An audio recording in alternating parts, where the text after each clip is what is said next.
Hi everyone, today my presentation is about the Sun Newspapers Ltd case. It is an Australian case, and this case concerned about the issues of allowable deductions. In this case, the two appellant companies were engaged in the production of newspapers in Sydney. Associated Newspapers Ltd was largely a holding company and owned nearly all the shares in Sun Newspapers Ltd. And Sun Newspapers Ltd was an active operating company. One of the most important properties of Sun Newspapers Ltd was an evening paper called The Sun. The World was a competitive evening newspaper owned by another company. In September 1931, the appellant companies prepared to publish a new evening paper called The Star in place of The World. To prevent the publication of a competitive evening newspaper, on 9 November 1932, the managing editor of The Sun, on behalf of Associated Newspaper and the chairman of directors, made agreement with the persons interested in the proposed newspaper. He agreed to pay them $86,500 as the purchase price of their interest in the World newspaper, and further, in consideration of those persons withdrawing their arrangement to start the new newspaper, and binding themselves for 3 years not to produce a morning or evening daily paper or a Sunday newspaper in Sydney or within an area of 300 miles thereof. The agreement also provided that certain plant controlled by the other parties to the agreement should be available for use by Associated Newspaper Ltd if required. Arrangements were made to take over or provide for certain employees.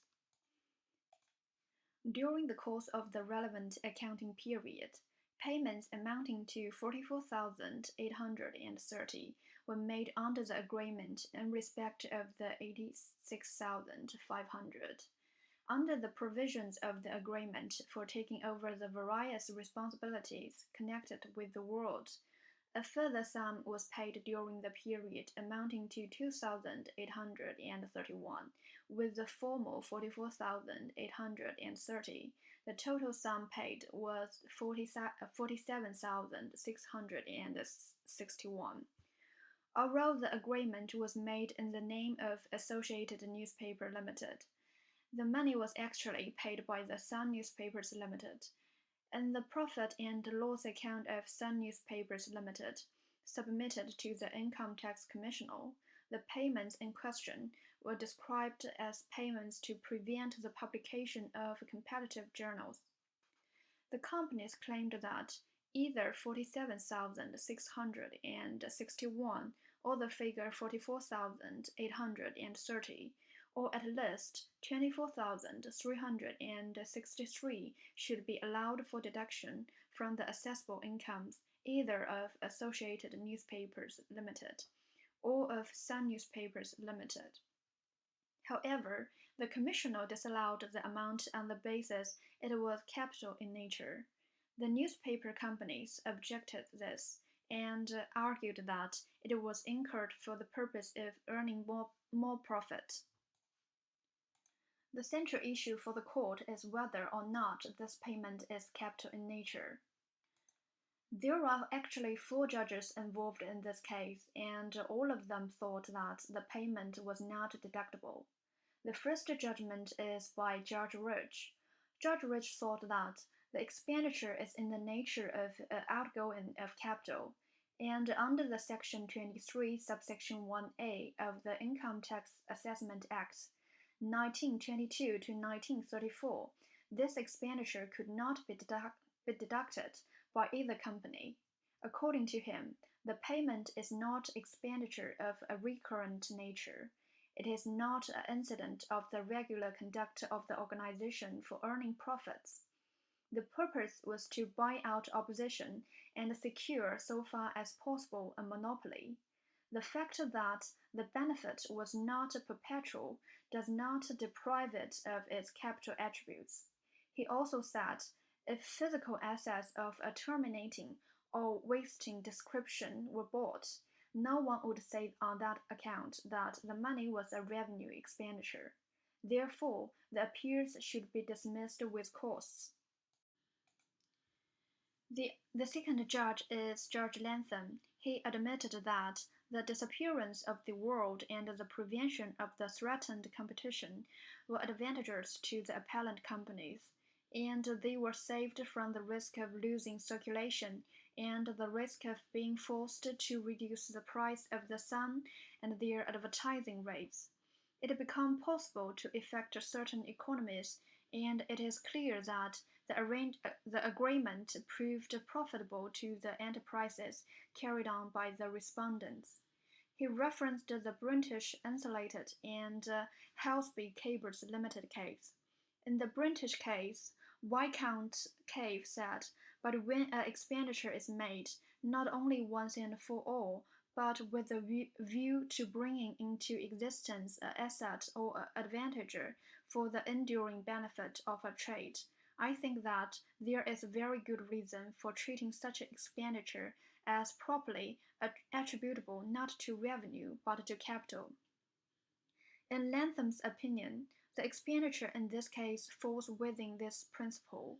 The expenditure in question is a large, non-recurrent, unusual expenditure made for the purpose of obtaining an advantage for the enduring benefit of the appellant's trade by conserving and increasing the value of the goodwill of the newspaper enterprise. Apart perhaps from enduring benefit, no single one of the characteristics mentioned in the last sentence can be regarded as in itself decisive, but they all present elements which are material in the consideration of the question.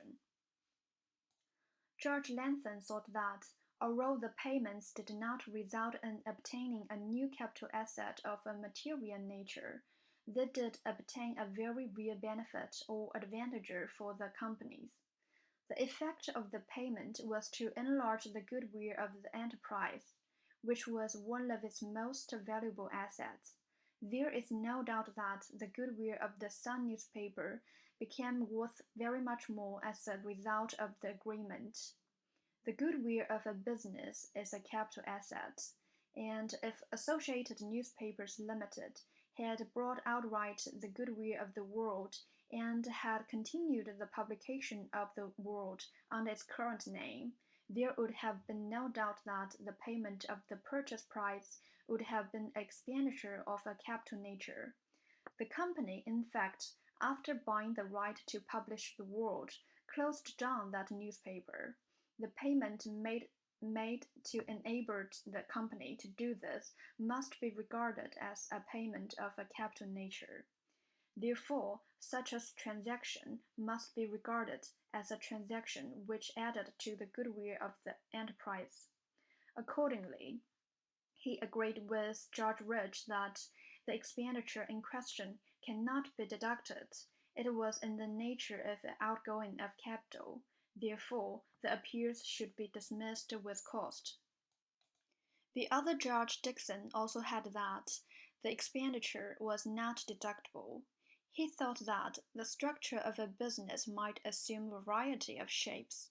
In the structure of some trades, the intangible elements constituting what is commonly called goodwill might play an important role, other than plant and machinery. In other extreme examples, the structure may consist in a great aggregate of buildings, machinery, and plant. But in spite of the entirely different forms in which it may be expressed, such sources of income contain what has been called a profit-yielding subject. Here comes another problem. As general conceptions, it may not be difficult to distinguish between the profit-yielding subject and the process of operating it. In the same way, expenditure and outlay used in establishing, replacing, and enlarging the profit-yielding subject may differ from the continued flow of working expenses. But the practical application of such general notion is another matter. For example, a profitable enterprise such as the sales of a patent medicine may depend almost entirely on advertisement. In the beginning, The goodwill may have been established by a great initial outlay upon a widespread advertising campaign carried out upon a scale which it was not intended to maintain or repeat. The outlay might properly be considered to be of a capital nature. On the other hand, the goodwill may have been gradually established by continued advertisement over a period of years. In that case, the expenditure upon advertising might be regarded as an ordinary business outgoing on account of revenue. In this case, George Dixon considered about the once-for-all test and enduring benefit test, but he thought the idea of recurrence and the idea of endurance or continuance over duration of time both depend on degree and comparison. Recurrence is not a test, but no more than a consideration, the weight of which depends upon the nature of the expenditure, and the lasting character of the advantager is not necessarily a determining factor. He concluded that to distinguish the capital sums payable by installments from periodical payments analogous to rental payable on revenue account, there are three matters to be considered. The first one is the character of the advantage sought, and in this its lasting qualities may play a part. The second one is the manner in which it is to be used, and in this recurrence may play its part. And the third one is the means adopted to obtain it, that is, by providing a periodical reward or outlay to cover its use or enjoyment for periods commensurate with the payment, or by making a final provision or payment so as to secure future use or enjoyment. George Dixon thought that the facts of the present case showed the following features. First, the expenditure was of a large sum incurred to remove finally the competition felt from the star and actually experienced from the world. Secondly, it could be regarded as recurrent only in the sense that the risk of a competitor arising must always be theoretically present, and that the reality or imminence of the risk depends upon circumstances which can never clearly be foreseen. Thirdly, the chief object of the expenditure was to preserve from immediate impairment and dislocation of the existing business organization of the taxpayer.